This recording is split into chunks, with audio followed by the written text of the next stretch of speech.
جو آیات کریمہ اور جو احادیث مبارکہ آپ کے سامنے تلاوت کی ہے، ان آیات کا تعلق آپ علیہ الصلاۃ والسلام کی ازواج مطہرات کے ساتھ ہے کہ آپ علیہ الصلاۃ والسلام کی ازواج مطہرات وہ امت کے ہاں ان کا کیا مقام ہے، اور اللہ تعالیٰ نے ان ازواج مطہرات کے کیا فضائل بیان فرمائے ہیں۔ آپ علیہ الصلاۃ والسلام نے ان ازواج مطہرات کے کیا فضائل بیان کیے ہیں، اور آپ علیہ الصلاۃ والسلام کی وفات کے بعد ان ازواج مطہرات کا حکم کیا ہے،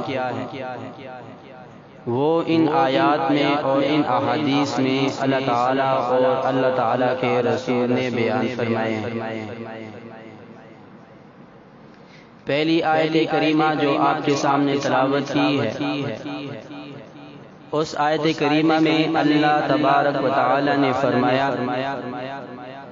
النبی اولیٰ بالمؤمنین من انفسہم وازواجہ امہاتہم، کہ آپ علیہ الصلاۃ والسلام ایمان والوں کے زیادہ قریب ہیں ان کی جانوں سے، اور فرمایا کہ وَأَزْوَاجُهُ أُمَّهَاتُهُمْ، آپ علیہ الصلاۃ والسلام کی ازواج اس امت کی مائیں۔ آپ علیہ الصلاۃ والسلام کے بارے میں اللہ تعالیٰ نے فرمایا کہ آپ علیہ الصلاۃ والسلام کا حق ایمان والوں پر ان کی اپنی جانوں سے زیادہ ہے، کیونکہ آپ علیہ الصلاۃ والسلام نے فرمایا کہ تم اس وقت تک کامل مومن نہیں ہو سکتے کہ جب تک میں تمہارے ہاں تمہاری مال، تمہاری جان اور تمہاری اولاد سے زیادہ محبوب نہ ہو جاؤں۔ اور فرمایا کہ وَأَزْوَاجُهُ أُمَّهَاتُهُمْ، آپ علیہ الصلاۃ والسلام کی بیویاں وہ اس امت کی مائیں ہیں۔ آپ علیہ الصلاۃ والسلام کی ازواج کو اس امت کی مائیں اس لیے فرمایا، نبی کی امت کے ساتھ مثال ایک روحانی باپ کی ہوتی ہے۔ انسان کا ایک حقیقی باپ ہوتا ہے اور ایک روحانی باپ ہوتا ہے۔ نبی اپنے امت کے لیے بمنزلہ روحانی باپ کے ہوتا ہے، اس لیے آپ علیہ الصلاۃ والسلام ہمارے روحانی باپ ہیں، اور آپ علیہ الصلاۃ والسلام کی ازواج مطہرات ہماری روحانی مائیں ہیں۔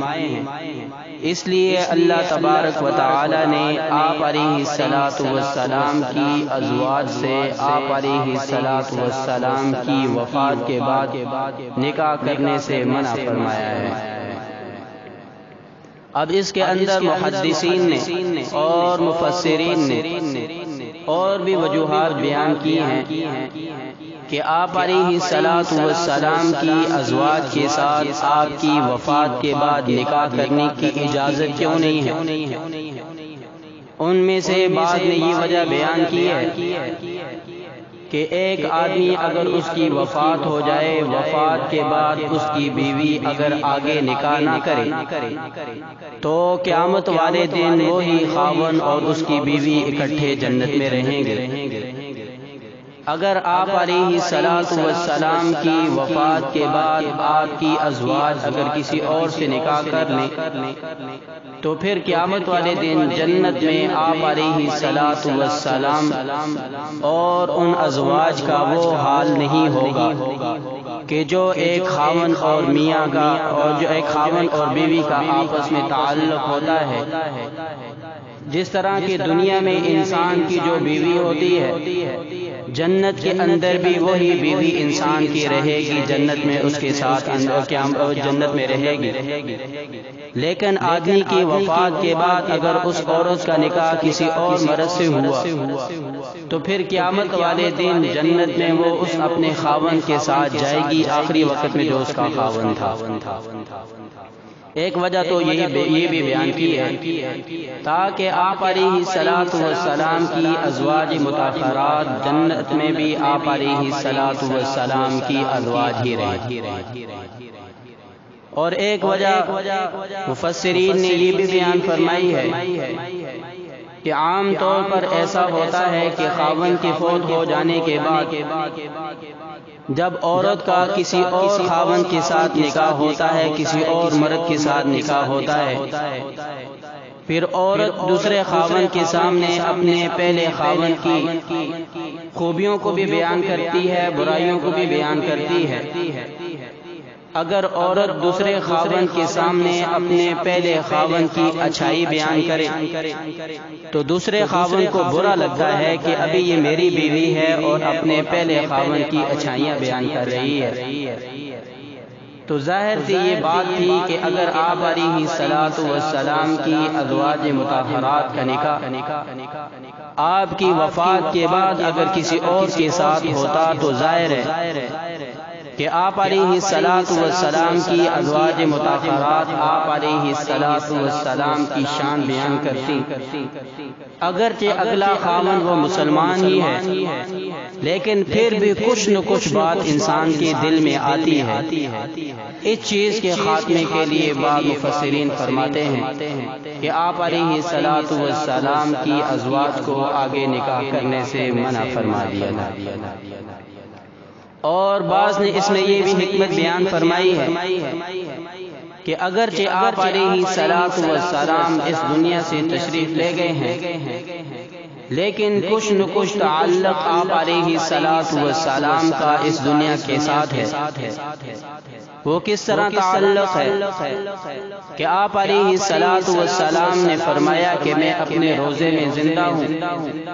جو آدمی آ کر میرے روزے پر درود شریف پڑھتا ہے اس کو میں خود سنتا ہوں۔ حالانکہ آپ علیہ الصلوۃ والسلام اس جہان میں نہیں لیکن تعلق کچھ نہ کچھ اس جہان کے ساتھ باقی ہے۔ اس وجہ سے بھی بعض مفسرین کی رائے یہ ہے کہ آپ علیہ الصلوۃ والسلام کی ازواج مطہرات کو آگے کسی اور کے ساتھ نکاح کرنے کی اجازت نہیں تھی، لیکن بنیادی طور پر جو اللہ تعالی نے فرمایا کہ وَأُمَّهَاتُهُ وَأَزْوَاجُهُ أُمَّهَاتُهُمْ کہ آپ علیہ الصلوۃ والسلام کی ازواج اس امت کی مائیں ہیں، تو لہذا جب وہ اس امت کی مائیں ہیں اگرچہ حقیقی مائیں نہیں ہیں، روحانی مائیں ہیں، تو اس وجہ سے اللہ تعالی نے آپ علیہ الصلوۃ والسلام کی ازواج سے نکاح کرنے سے روک دیا ہے۔ جس طرح کہ اللہ تعالی نے قرآن میں فرمایا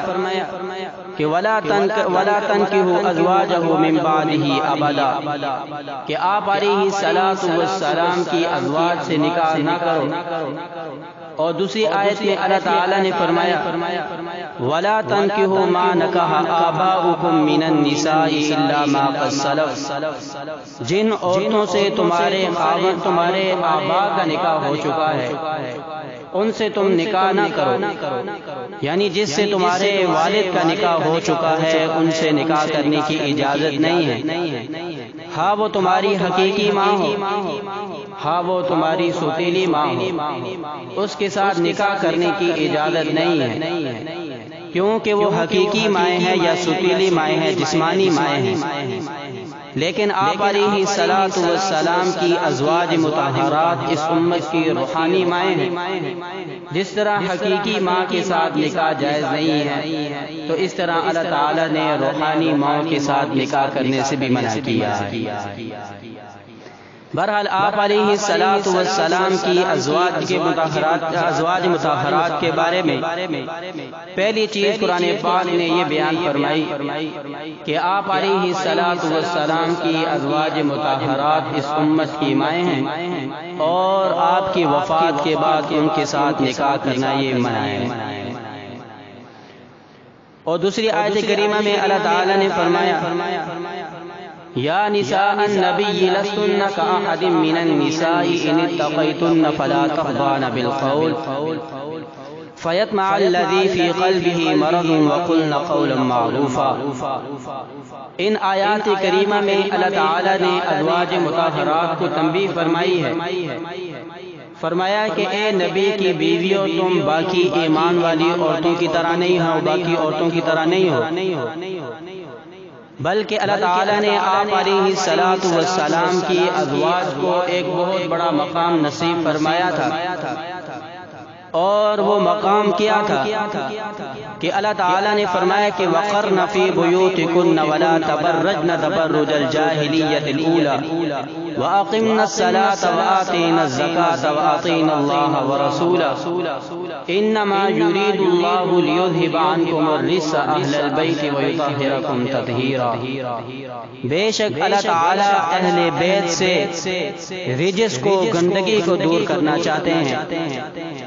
آپ علیہ الصلوۃ والسلام کی ازواج مطہرات کو اللہ تبارک و تعالی نے اس آیت کریمہ میں اہل بیت فرمایا ہے۔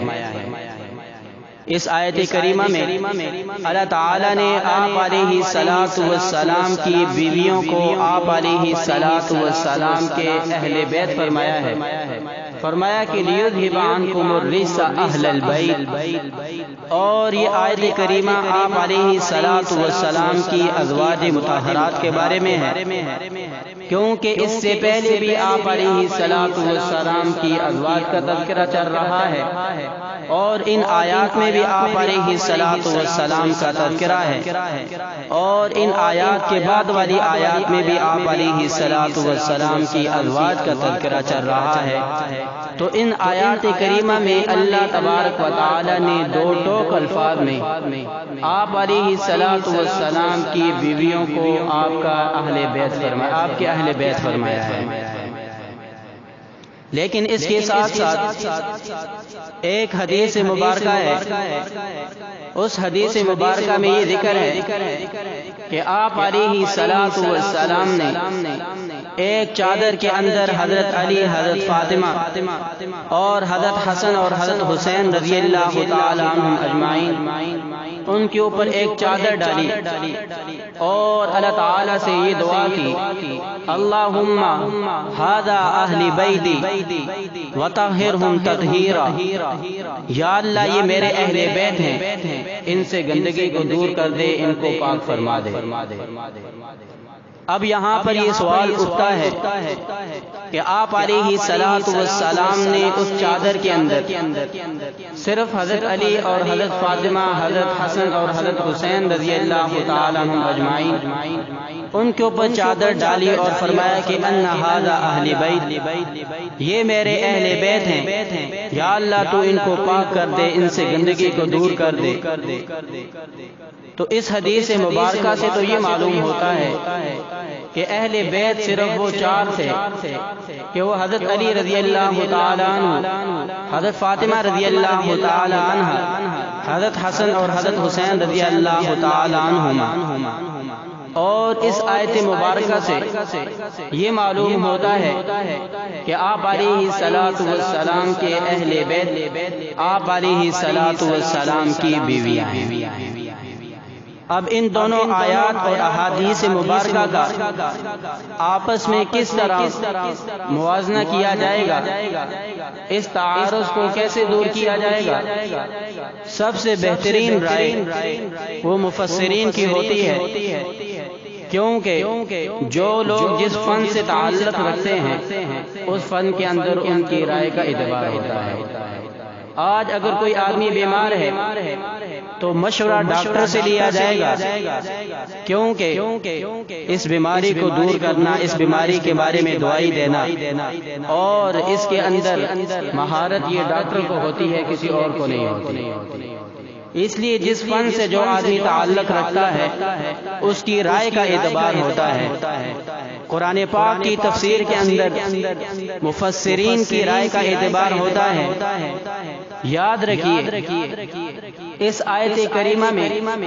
اللہ تعالیٰ نے آپ علیہ الصلوۃ والسلام کی ازواج مطہرات کو اہل بیت فرمایا، اور حدیث مبارکہ میں آپ علیہ الصلوۃ والسلام نے حضرت علی، حضرت فاطمہ، حضرت حسن، حضرت حسین رضی اللہ تعالیٰ عنہ ان کو اہل بیت فرمایا۔ اس کی وجہ یہ ہے کہ اس آیت کریمہ میں اللہ تعالیٰ نے اصلاً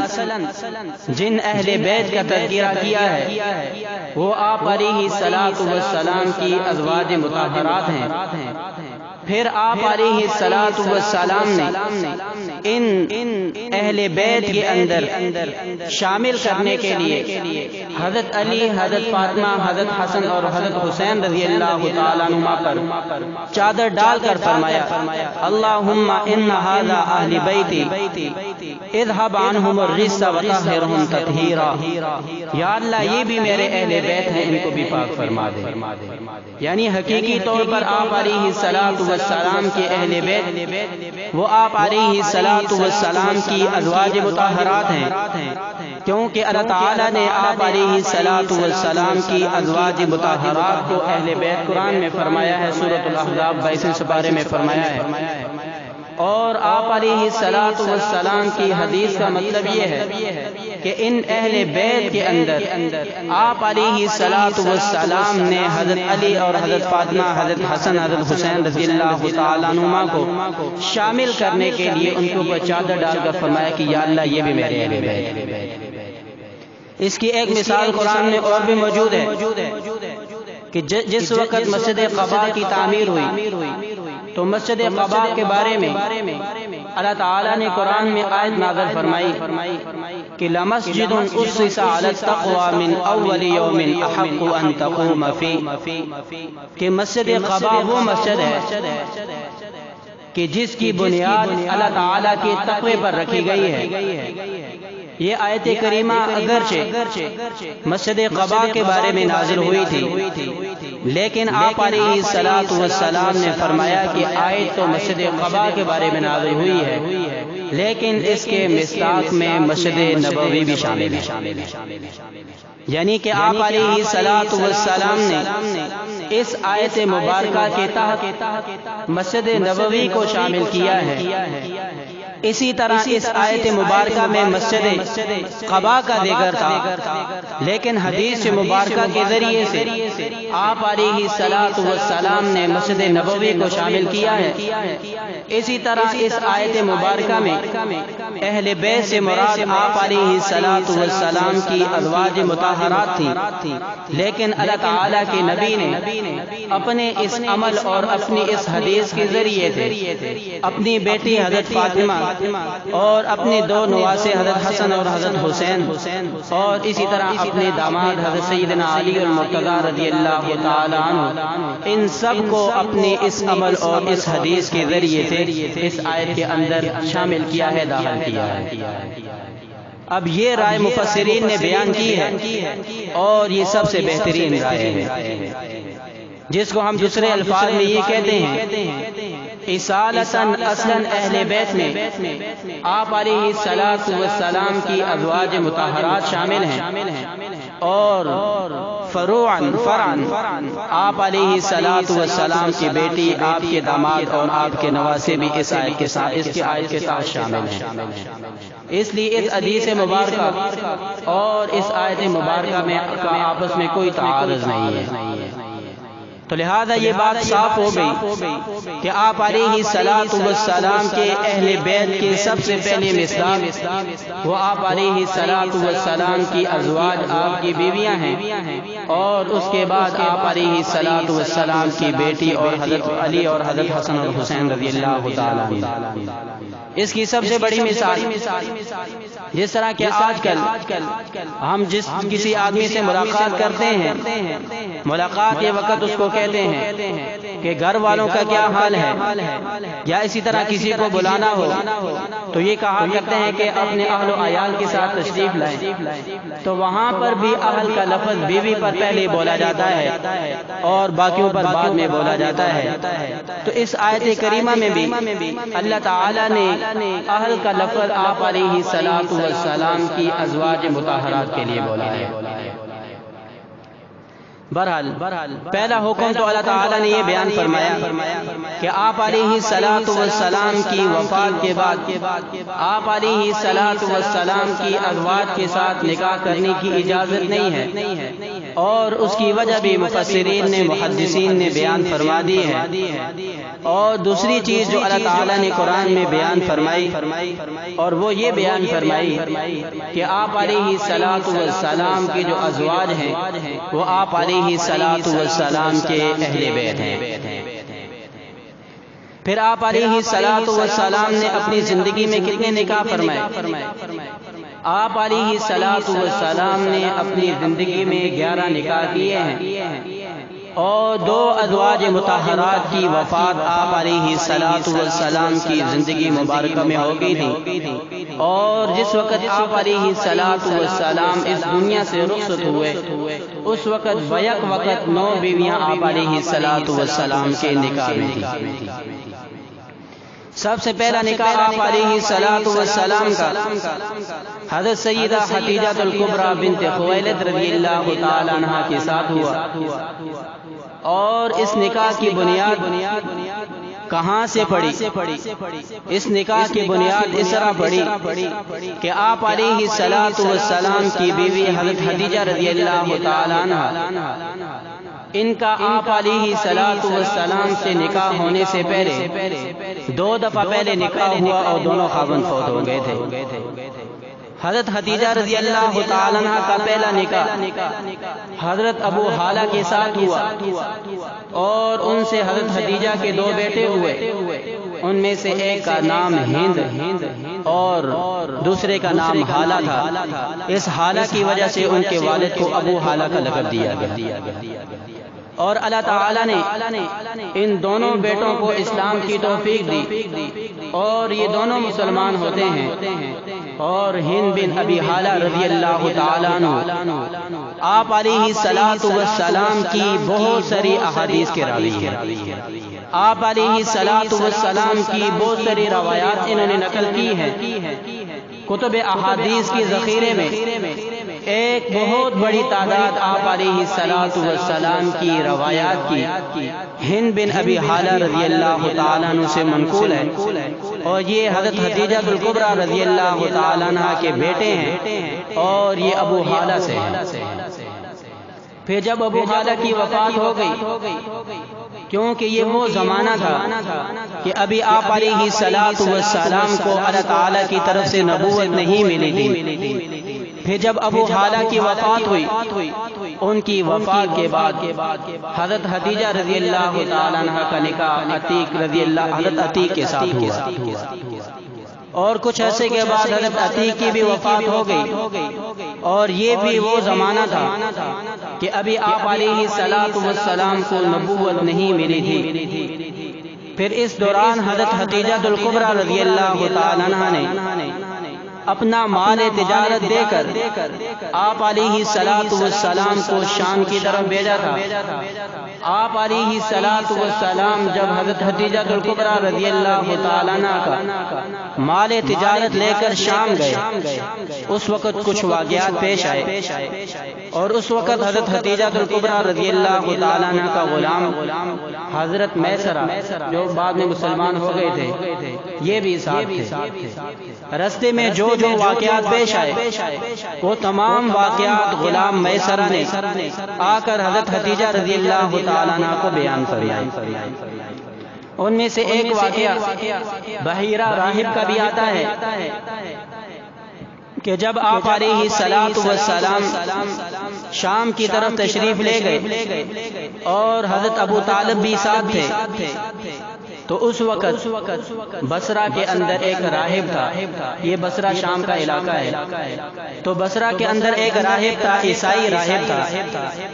اور وہ اپنے گرجے میں رہتا تھا، اپنے عبادت خانے میں رہتا تھا۔ قافلے اس کے پاس سے گزر کر جاتے تھے، کیونکہ جن لوگوں نے تجارت کرنی ہوتی تھی وہ شام جایا کرتے تھے، اس کے عبادت خانے کے پاس سے قافلے گزرتے تھے، لیکن کسی بھی قافلے کو ملنے کے لیے وہ کبھی اپنے عبادت خانے سے باہر نہیں آیا، لیکن جب آپ علیہ الصلوۃ والسلام اس قافلے کے ساتھ وہاں سے گزر رہے تھے تو یہ بحیرہ راہب نیچے اتر آیا اور ایک ایک آدمی کو غور سے دیکھنے لگا۔ حضرت ابو طالب نے اس سے پوچھا کیا بات ہے؟ اس نے یہ کہا کہ جس وقت تم ٹیلے سے اتر رہے تھے اس وقت میں نے دیکھا کہ ایک بادل تم پر سایہ کیے ہوئے ہے، اس سے میں نے اندازہ کیا کہ تمہارے اندر کوئی خاص شخصیت موجود ہے۔ پھر جب اس نے آپ علیہ الصلوۃ والسلام کو دیکھا اس نے کہا کہ ہماری کتابوں کے مطابق مجھے یہ معلوم ہوتا ہے کہ شاید یہ اللہ تعالیٰ کے آخری نبی ہوں۔ پھر اس نے حضرت ابو طالب سے پوچھا کہ آپ علیہ الصلوۃ والسلام کا خاندان کون سا ہے؟ تو حضرت ابو طالب نے فرمایا کہ یہ میرا بیٹا ہے، جس طرح کہ چچا بعد اپنے بھتیجے کو بھی کہہ دیتا ہے کہ یہ میرا بیٹا ہے۔ انہوں نے اس طرح کہا کہ یہ میرا بیٹا ہے۔ بحیرہ راہب نے کہا کہ آپ اس کے والد نہیں ہو سکتے، کیونکہ ہماری کتابوں کے مطابق جو آخری نبی ہوگا اس کا والد ان کی پیدائش سے پہلے فوت ہو چکا ہوگا، تو لہذا آپ اس کے والد نہیں ہو سکتے۔ پھر حضرت ابو طالب نے فرمایا کہ ان کا والد فوت ہو چکا ہے اور میں ان کا چچا ہوں۔ اس نے ساری نشانیاں آپ علیہ الصلوۃ والسلام کے اندر دیکھی، یہاں تک کہ اس نے مہر نبوت کو بھی، آپ کی جو مہر نبوت تھی وہ بھی اس نے دیکھی۔ دیکھ کر اس نے یہ کہا کہ میں قسم اٹھا کر کہتا ہوں کہ یہ اللہ تعالیٰ کے آخری نبی ہے، میں قسم اٹھا کر کہتا ہوں کہ یہ اللہ تعالیٰ کے آخری نبی ہیں۔ پھر اس نے حضرت ابو طالب کو یہ کہا کہ آپ اس کو شام لے کر نہ جائیں بلکہ آپ اس کو واپس بھیجیں، اگر شام کے اندر یہودیوں نے آپ علیہ الصلوۃ والسلام کو پہچان لیا کہیں وہ آپ کو نقصان نہ دے۔ اب یہ واقعہ بھی غلام میسرہ نے آ کر آپ حضرت خدیجہ رضی اللہ تعالیٰ عنہ کے سامنے بیان کیا، اس سے بھی حضرت خدیجہ رضی اللہ تعالیٰ عنہ نے یہ سمجھ لیا کہ یہ اللہ تعالیٰ کی کوئی خاص شخصیت۔ پھر جب آپ علیہ الصلوۃ والسلام واپس تشریف لائے، آپ علیہ الصلوۃ والسلام کی عمر مبارک اس وقت 25 سال تھی۔ حضرت خدیجہ رضی اللہ تعالیٰ عنہ نے حضرت نفیسہ کو پیغام بھیجا کہ آپ جا کر آپ علیہ الصلوۃ والسلام کے بارے میں معلومات کریں۔ انہوں نے آ کر معلومات کی اور یہاں پر آ کر انہوں نے آپ علیہ الصلوۃ والسلام سے پوچھ بھی لیا کہ اگر آپ نکاح کرنا چاہیں تو آپ علیہ الصلوۃ والسلام نے پوچھا کہ کس سے نکاح کروانا ہے؟ حضرت نفیسہ نے یہ فرمایا کہ حضرت خدیجہ الکبریٰ رضی اللہ تعالیٰ عنہا نکاح کرنا چاہتی ہیں۔ آپ نے فرمایا قبول ہے۔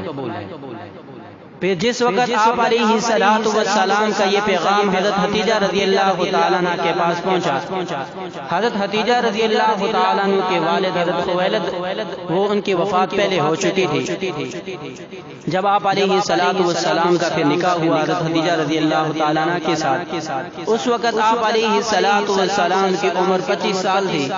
اور حضرت خدیجہ رضی اللہ تعالیٰ عنہ 40 سال کی تھی۔ اور جب یہ نکاح ہوا، نکاح کے بعد حضرت خدیجہ رضی اللہ تعالیٰ عنہ نے ایک گائے ذبح کی اور بطور ولیمہ کے وہ گائے وہاں پر جو لوگ موجود تھے ان کو کھلائی گئی۔ لیکن حضرت خدیجہ الکبریٰ رضی اللہ تعالیٰ عنہ فرماتی ہیں کہ مجھے پہلے سے یہ اندازہ ہو رہا تھا کہ جو حالات میں نے دیکھے تھے ان سے مجھے اندازہ ہو رہا تھا کہ یہ اللہ تعالیٰ کے نبی ہے، کیونکہ حضرت خدیجہ رضی اللہ تعالیٰ عنہ کے ایک چچا زاد بھائی تھے جن کا نام ورقہ بن نوفل ہے۔ ان کا ذکر امام بخاری رحمۃ اللہ علیہ نے بالکل پہلی حدیث میں ذکر کیا ہے، اور پہلا باب امام بخاری رحمۃ اللہ علیہ نے بخاری شریف میں ذکر کیا کہ کیف بدء الوحی، کہ آپ علیہ الصلوۃ والسلام پر وحی کیسے نازل ہوتی تھی۔ اس حدیث کے اندر آپ علیہ الصلوۃ والسلام پر وحی نازل ہونے کی کیفیات کو بیان کیا ہے، اور پہلی وحی جو آپ علیہ الصلوۃ والسلام پر نازل ہوئی تھی اس تمام وحی کی کیفیت بیان کی گئی ہے۔ کہ جس وقت آپ پر وحی نازل ہوئی آپ علیہ الصلوۃ والسلام گھر تشریف لائے، فرمایا کہ زملونی زملونی، مجھے کمبل اڑا دو، چادر اڑا دو۔ جب یہ کیفیت پیش ہوئی، یعنی یہ حالت جب پیش آئی، تو حضرت خدیجہ الکبریٰ رضی اللہ تعالیٰ عنہا آپ علیہ الصلوۃ والسلام کو لے کر اپنے چچا زاد بھائی ورقہ بن نوفل کے پاس آئیں۔ ورقہ بن نوفل یہ یہودی عالم تھے اور اس زمانے میں یہ عیسائی مذہب پر تھے۔ پہلے یہ یہودی تھے اور اس کے بعد انہوں نے عیسائی مذہب قبول کیا تھا،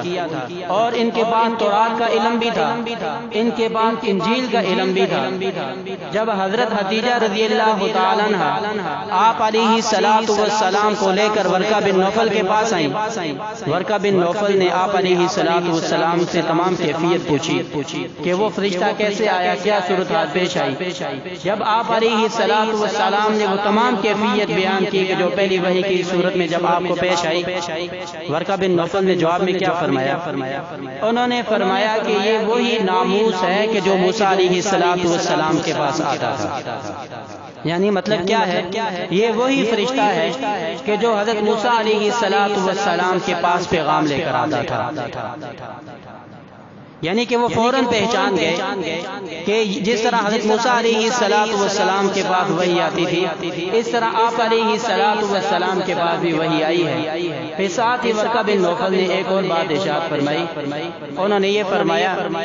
کہ کاش اس وقت میں زندہ ہوتا کہ جس وقت آپ کی قوم آپ کو آپ کے شہر مکہ سے نکال دے گی، کاش اس وقت اگر میں زندہ ہوتا تو آپ کی مدد کرتا۔ تو آپ علیہ الصلوۃ والسلام نے ورقہ بن نوفل سے پوچھا تھا کہ کیا میری امت مجھے اس مکہ المکرمہ سے، میری قوم مجھے نکال دے گی؟ تو ورقہ بن نوفل نے کہا کہ آپ کی قوم آپ کو آپ کے شہر سے نکال دے گی۔ اب وہ آپ علیہ الصلوۃ والسلام کی حقانیت کو، صداقت کو پہچان گئے تھے، لیکن ان کی عمر نے وفا نہ کی۔ 1 سال کے بعد ورقہ بن نوفل کی وفات ہو جاتی ہے۔ اب یہاں پر بھی ایک سوال اٹھتا ہے کہ کیا وہ آپ علیہ الصلوۃ والسلام کی صحابی ہیں یا نہیں؟ یاد رکھیے کہ وہ مومن تھے، لیکن پہلی شریعت کے مطابق، کیونکہ وہ عیسائی مذہب پر تھے اور عیسائی مذہب کے مطابق وہ مومن تھے اور وہ جنتی تھے، کیونکہ اس وقت جو عیسائی مذہب پر تھا تو وہ مومن تھا، اور جو اس وقت مومن تھے تو وہ ایمان والے جنتی ہیں۔ اور آپ علیہ الصلوۃ والسلام کے پاس اگرچہ اس وقت نبوت آ چکی تھی، لیکن آپ علیہ الصلوۃ والسلام کی نبوت پر ایمان لانا اس وقت ہوتا ہے کہ جب نبی اس کی آگے دعوت دینا شروع کرے۔ آپ پر وحی آ چکی تھی، لیکن آپ علیہ الصلوۃ والسلام نے آگے اس کا اعلان نہیں کیا تھا، اس کی ابھی دعوت دینا نہیں شروع کی تھی۔ اس وقت تک جو لوگ درمیان میں فوت ہوئے ہیں تو وہ عیسائی مذہب پر تھے۔ اس سے پہلے جو لوگ فوت ہوئے ہیں وہ عیسائی مذہب پر اگر تھے، عیسیٰ علیہ الصلوۃ والسلام کی دین پر تھے تو وہ مومن تھے، اگر مشرک تھے تو وہ علیحدہ بات ہے، وہ تو کافر تھے۔ لیکن اس وقت تک آپ علیہ الصلوۃ والسلام کی شریعت ان کی طرف متوجہ نہیں ہوتی کہ جب تک آپ علیہ الصلوۃ والسلام نے اس نبوت کا اعلان نہیں کیا اور اس کی آگے دعوت دینا نہیں شروع کی۔ اس لیے ورقہ بن نوفل وہ اس آپ علیہ الصلوۃ والسلام کو نبوت ملنے کے 1 سال بعد ان کی وفات ہو چکی تھی۔ حضرت خدیجہ الکبریٰ رضی اللہ تعالیٰ عنہ کو یقین ہو گیا کہ آپ علیہ الصلوۃ والسلام اللہ تعالیٰ کے نبی ہیں۔ پھر اس کے علاوہ اللہ تعالیٰ نے حضرت خدیجہ الکبریٰ رضی اللہ تعالیٰ عنہ کو جبریل امین کے ذریعے سے سلام بھیجا، اور آپ علیہ الصلوۃ والسلام نے حضرت خدیجہ الکبریٰ رضی اللہ تعالیٰ عنہ کے فضائل احادیث میں بیان فرمائے ہیں۔ انشاءاللہ باقی آئندہ جمعہ عرض کروں گا۔ وآخر دعوانا الحمدللہ۔